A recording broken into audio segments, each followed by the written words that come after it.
And this is part of the second strategy of building a supportive, nurturing culture. How do you support your employees, support your team? It begins by asking them, how can I support you?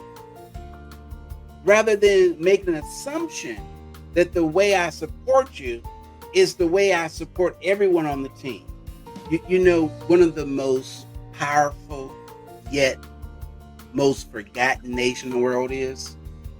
Let me say it again. Do you understand what the most powerful nation, but also the most forgotten nation is in the world? You know what that is? Welcome to MetaGagement, the HR show that dives deep into the heart of employee engagement and workplace culture. Your hosts, Ann Scottlin and Dr. Lyman Montgomery, bring you a groundbreaking show that explores innovative strategies and insights to transform and elevate your organization's HR practices. Dr. Montgomery is an employee engagement expert and best-selling author, while Ann Scottlin is an acclaimed business consultant and podcaster. Together, they will unpack the complexities of modern HR challenges and reveal innovative solutions that can be immediately applied to your workplace. Please welcome Ann Scottlin and Dr. Lyman Montgomery. Welcome back to MetaGagement-HR, a show we created specifically for the HR community to give you a lot of neuroscience-based approaches that will help you innovate and help you foster reliance and adaptability. And we find that that is really the key to what we say, going meta, using a meta mindset to do your job more easily and get better results. I'm Ann Scottlin, and my co-host is here, Dr. Lyman Montgomery. Hi, Lyman. Hey, how are you doing? So glad to be with you. Yay, I am too. And I'm so excited about our topic today, which is part 3 of our series called How to Cure Disengagement and Burnout at Work. We talked a lot about burnout and last time. So I guess the word for today, the problem we're working on solving is disengagement. And one of the ways that we can do that, as we know, is foster a positive work environment. But we're going to go a little bit deeper, Lyman. Yes, a lot deeper. It's not enough just to have in your mission statement that we value our employees, that we are family, that we are team one. There's no I in team. All those nice little cliches. What we want to do today is go deeper. And how do you really do it? How do you create a positive and a non-toxic work environment that people get excited about showing up at work? As a good friend of mine would say, not only show up, but show up ready to outperform yesterday. I love that so much. Show up ready to outperform yesterday. And if you are energized to do that, it means that you feel really good about what you accomplished yesterday. Yeah. That's the whole difference between negative incentive, negative motivation, and positive motivation, right? If Absolutely. you are winning, you're going to want to keep winning. And a lot of times, in HR and in other parts of our businesses, we forget that the employees need to feel like they're winning on a regular basis, not always being beaten down and told how they didn't do the deadline or they didn't get enough done. That is so important. That is super important. A lot of times I think HR, those with HR responsibility, we forget that. We can become so inundated in the work that we really don't see the forest because the trees, and one friend of mine said a tree limb is poking us in the eye. And so all we're focused on is the problems that's right in front of us, and we forget all the other things that's going around, all the good work. I asked this question a couple of weeks ago at a conference, a bunch of HR professionals. I said, how many of you know the names of your top performers? No hands went up. I said, how many of you know the names of all the troublemakers? Every hand went up. Again, we're focused so much on the problem that we forget about the ones that show up, do their job, earn their pay, go home, don't create any type of drama. We don't even know their names. Gosh, that is just such an element of being human. It is, the whole obsession with the negative because it rises to the surface and Yes. everyone feels like it needs to be suppressed, as opposed to creating a liberating environment where people can work and have pleasure in their jobs. Yes.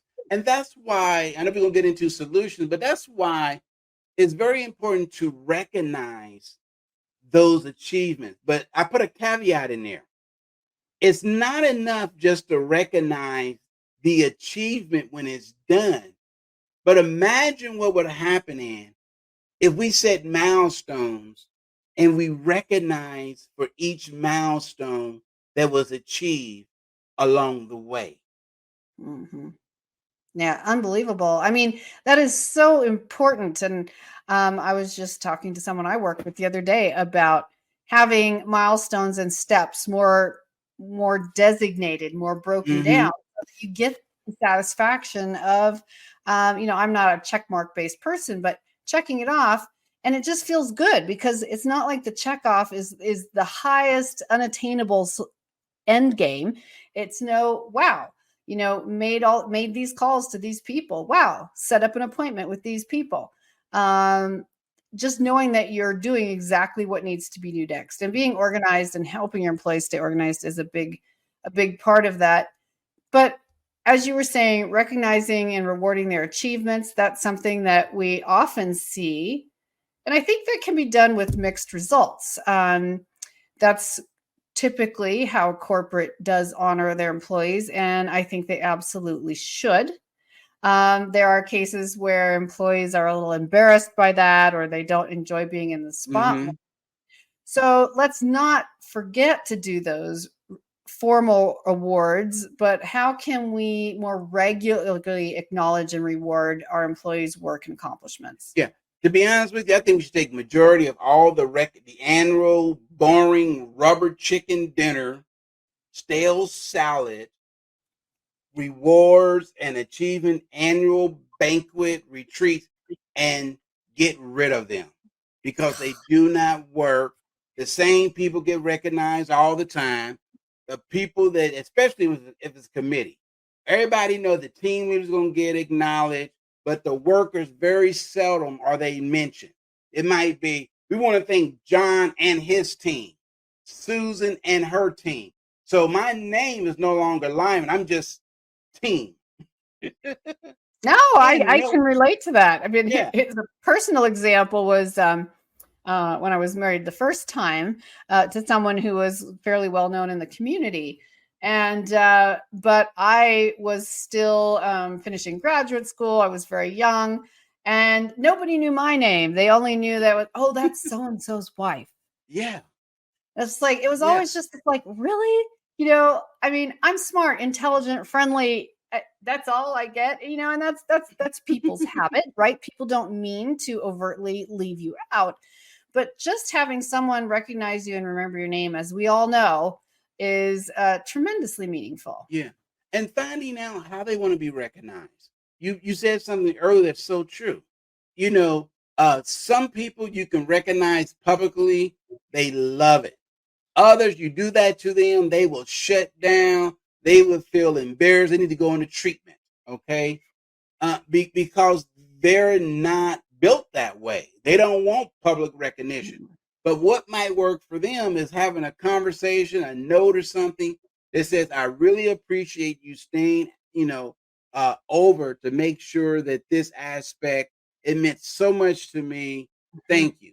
And that might brighten up their day. They may go home and say, wow, you know what? I really feel like I'm on a team that honors me. And so you Mhm. talked about that cookie cutter. And that's the Mhm. problem with a lot of, especially large organizations. We have bought into this lie. One size does fit all. One way of doing things work for everyone. And the truth of the matter, it takes the individual out of the equation. Mhm. It does. And I love what you just said there about, sending, letting them know in a personal way, sending them a note to just acknowledge them, as opposed to, giving them a big award in front of hundreds of people. I think there's so much to be gained from the old-fashioned concept of a thank you note in the 21st century, whether that's an email or a Handwritten text or is even even better. handwritten. Let me just tell you a story about that. So I've been going through a bunch of my parents' old boxes. I've been sorting stuff for them, and I've come across a lot of family letters and so on and so forth. And from them, from other people to them, other relatives. And I just was reminded how significant that is, especially because it's often a way for someone to not just, say what's going on in their life, but to articulate their appreciation and support for the person they're writing to. And it Yeah. motivated me last week to sit down and write a letter. I did type it because my handwriting is abysmal, but I did type a 2-page letter and typed and printed a letter to my brother. He has been so helpful to our family in this huge transition time that we've been in with my parents and other extended family members this year. And I really told him, and he's a professional guy, I really told him how much his leadership helped. And Yes. he's a quiet leader, he doesn't really love the spotlight. And I said, I'm going to mail it because I've been going through all of these files, like where they're all originally mailed letters, and just do the old fashioned thing. So I mailed it, and he got back from a trip he had just been on in Europe. He came home, he opened it, and he said he almost got tears in Wow. his eyes. And he thanked me so much. He's like, you have no idea. He said, I will treasure this for the rest of my life. And it took me like 10 or Yeah. 15 minutes to just quick type that out. But the mere fact that you, yes, typed it out because you wanted it to be legible so you could read it, but you mailed it. You didn't just hit send. Okay. Yeah. And this is part of the second strategy of building a supportive, nurturing culture.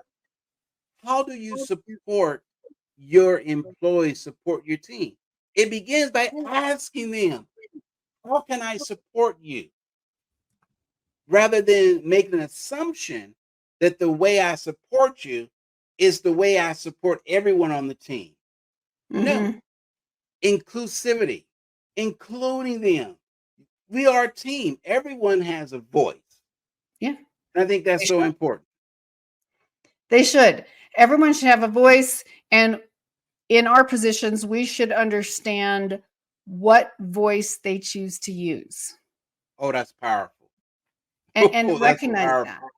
Yeah, we could go into that. We could have a whole separate episode just on that and bring in neuroscience and everything else. But you are here with us on MetaGagement-HR, talking about taking your company, your team's meta, and going to the next level, making things easier by just working smarter and more instinctively. We're going to be right back. We have to take a quick commercial break. And when we do, we're going to talk a little bit about how to promote inclusivity as part of this challenge to foster a positive work environment. We'll see you back here in a minute. Are you feeling overwhelmed in your HR role? Discover MetaGagement, the forward-thinking solution that goes beyond traditional methods. Our personalized coaching services provide tailored support to help you enhance your professional and personal development. With our focused meta mindset system, you'll sustain motivation and achieve your goals. Experience the transformative power of our engaging events and webinars. Connect, learn, and grow with industry leaders and motivated individuals. MetaGauge your organization today. Visit MetaGagement.com and start your journey. Welcome back to part 2, or the second half, rather, of MetaGagement-HR. Today, we've been talking specifically today about fostering a positive work environment. This is part of our 4-part series, How to Cure Disengagement and Burnout at Work. And if you have been with us so far, and please like and subscribe, copy and paste this link and send it to someone you like who would enjoy it. We would love to bring them into the conversation, and you as well. Shoot us an email or a message on this platform that you are watching or listening to today. We'd love to hear your questions and answer them, hear your comments as well. So one of the things, Dr. Montgomery, that we know really can help foster a positive work environment is promoting inclusivity. Let's talk about that for a minute. That is so powerful. Before the break, you talked about giving a voice. And part of that inclusivity is when you include not just different people, but different ideas. Even opposing ideas has Mhm. its place in the workplace. When I put together a team, I'm always looking for who's the most critical person I want on the team. Who's a contrarian? I want them on my team. They're like, why? Nobody can stand John. Why you want John on your team? He's a troublemaker. Because John will tell me the truth. John, and then I give John a job. I say, John, I understand that you will speak your mind. You are a no holds barred type of individual. Is that correct? You're right. That's me. I'll tell it like it is. I want you to do me a favor, John. When you tell me something that's wrong, give me 2 recommendations to fix it. Oh, okay. Wow. Because now that shifts him from just being critical to now saying, okay, I'm going to criticize. What's the alternative? And I Oh, think I that's love that part so of much. what we miss.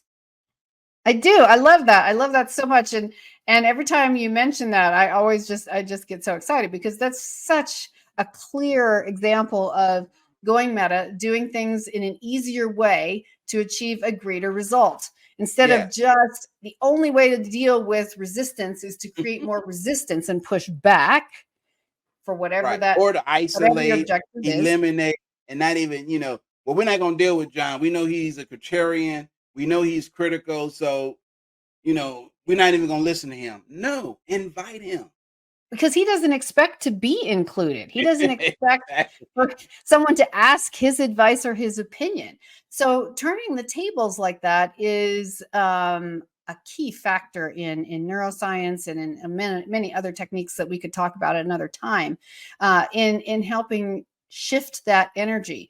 And also, I think for the non-troublemakers that we mentioned a little earlier in this episode, for the quiet people, promoting Hmm. inclusivity in a way that allows them to contribute without making them uncomfortable. Yeah, that's So powerful. it's not just about diversity when we're talking here about inclusivity. It's specifically making each person feel like they are valued and their opinion matters and is valued. So how do you ask them again? Do you shoot them an email? Do you leave them a note? Do you have a really quiet one-on-one conversation in the hall or at the cafeteria? Where can you just gently encourage them to open up? Say, basically, I see you, I hear you. You've been doing great work. Tell us, what could we be doing to make your job even more effective? Yes. Nobody expects to hear that. No, they don't. They don't. And it's such an easy opportunity and often so missed, again, because we get stuck in this repetitive checklist environment, doing all the right things. We stop being human. We were each born with excuse me, a certain level of recognition and intelligence about working with other people. Mm, mm, mm. We learned That's this as powerful. children, how to get our parents' attention. Yes. Well, there's 2 ways or 3. Obviously you can be loud and boisterous until you force them to give you negative attention. You can overperform, work yourself to exhaustion, force the straight A's, and be, unhealthy and resentful, but still get their attention. Or you Hmm. can be included in the family conversation. You Yeah. can be asked what you think would be a great solution to this family challenge or whatever. We start to learn at an early age, actually, that we can be strategic in how we communicate with people. Now, Yeah. as kids, sometimes we take that to the level of manipulation, but that's practice of Mhm. learning how to be adults that can be clear and strategic. Yeah. Yeah. How can you get the end result you desire? But for us, how can you choose the most positive way to get there that's win-win for everybody? Yeah. One of the most powerful yet most forgotten nation in the world is? Let me say it again. Do you understand what the most powerful nation, but also the most forgotten nation is in the world? You know what that is? Our imagination. Oh, I love It's that one. very powerful. But when we get a certain age, what happens? We forget. We stop imagining. because of what you're talking about. We're all of a sudden we're told, all right, stop doing all that fantasy stuff. Time to grow up. Time to be an adult. What I'm saying is part of that inclusivity and also goes into growth and providing opportunities to grow. What if we said, you know what? We're going to provide opportunities to reimagine what the workforce looks like, giving people that quiet time. I'll visit one company and they actually had what's called an imagination room where any employee at any time, they have a bright idea, they can go into a room. It had like smart boards and everything, and they can just basically imagine to make things better, completely uninterrupted. Hey, I got an idea. I'm going over to the imagination room. Imagine if you set aside 10% of your workday just for imagination, coming up with new ideas, new strategies, maybe a different way of communicating. The greatest nation in the world, but the most forgotten nation is our imagination. Ooh, wow, the bells are ringing for you. Someone didn't silence their stuff. Um, and and I love that so much because imagination, again, when we talk about psychology, if we talk about neuroscience, um, imagination is such a valuable positive in fostering Yeah, that positive work environment. Um, it's the ability to get creative and have fun when it's not like everything is at stake. Like you that's can have meetings for powerful. strategy, but when you can just have fun. And a lot of these times, these are high level challenges or company wide challenges that everyone could get involved in because it's not specifically limited to their job role. But it's something that they can be involved in and can contribute to. Well, we only have just a few minutes left. So let's go on to your next favorite thought for the day, Lyman. So we've talked about rewarding and recognizing achievements in unusual and new and authentic personal ways, building a supportive culture. I love this last point we just talked about, which is promoting inclusivity, which is finding healthy, comfortable ways to let everyone's voice be heard and encourage that open dialogue as a regular part of the work environment. What is one other thing we can do to Yeah. really work And towards and that and positive? these three I'm gonna lump together, and that is physical and mental well-being in Mm. the workplace, providing opportunities for people to physically get fit, having maybe an eating program, but also encouraging exercising and also stress and mental health. Allowing people, if they need to take a mental health day, allow them to take a mental health day because it will pay back dividends years to come. And that's all underneath a healthy workplace, Mhm. both Mhm. physical, mental, as well as making sure people eat healthy. It's so true because, if you have an orchestra that is all in tune, it's because all the instruments have been tuned and are at their Yes. peak performance.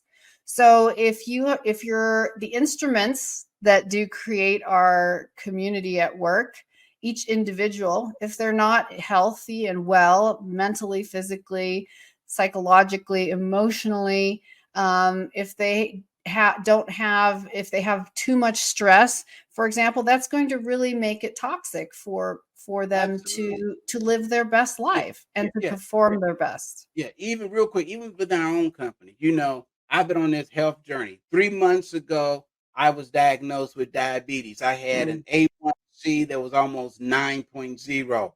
Went to the doctor today. I'm 26 pounds lighter, and my blood work came back that my A1C went from 8.99 down to 6.7. What did I do different? I took control over what I put in my mouth, getting some exercise, listening to Ann, eating healthier, listen to my wife, and I'm seeing the benefits of it. And so this is stuff that what we're sharing with you, we're practicing it. It's not Mhm. just do as I say, but we're also practicing what we're saying. Absolutely. And I'm going to bring in one of my favorite elements briefly, which is making sure that everyone involved in the company has access in some way to nature. Nature is who we are. We are a part of nature. You know, a plant in the corner might look nice, but is it really letting people hear the birds sing?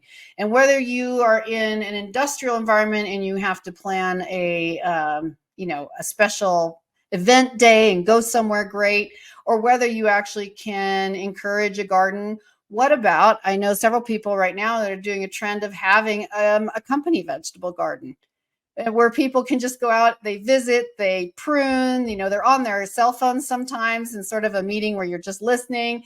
They're out there like clipping little pieces off, snipping the suckers off the tomato plants. Just getting in touch with nature instead of it's that thing outside, but bringing that in is one of the best healthy cures and supports that we have for mental, physical, emotional wellness. Yeah. Imagine we had a team meeting where we have a walking team meeting. Oh, the best. Oh, okay. You're speaking my language now.